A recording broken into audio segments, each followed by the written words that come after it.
दादाचा हे सगळं कॉल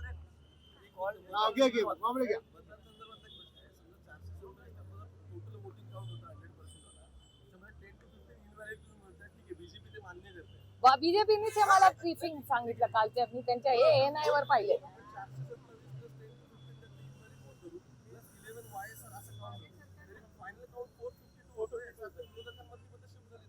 नाही शक्य आहे ना, मी कुठे नाही म्हणते.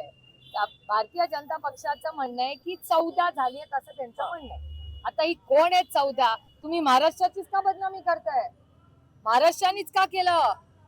माझं काय म्हणणं आहे, काश्मीर टू कन्याकुमारी सगळ्यांनी मतदान केलं ना, मग क्रॉस वोटिंग महाराष्ट्राने मराठी माणसांनीच का केलं? आरोप कशासाठी आमच्यावर? तुम्हाला तुमचं राजकारण करायचं ठीक आहे, पण महाराष्ट्राची तर बदनामी करू नका. म्हणा नाही इंडिया अलायन्सची 15 फुटली, महाविकास आघाडीचीच 15 फुटली, यांना कसं माहिती? याची इन्क्वायरी झाला नको. What is the proof? महाविकास आघाडीवर तुम्ही आरोप करताना की 14 फुटली, व्हॉट इज द एव्हिडन्स? मग आमची काय, आम्ही मतदान करताना आम्हाला काय मार्किंग लावलं होतं का? मग हे चुकीचं आहे, वोट चोरी म्हणतात त्याला.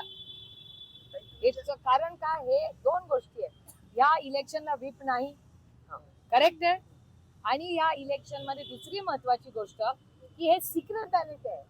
सिक्रेट बॅलेट मध्ये आता आम्ही दोघे मतदानाला गेलो का, आम्ही दोघींनी कुणाला मतदान केलंय फक्त आम्हाला माहिती ना.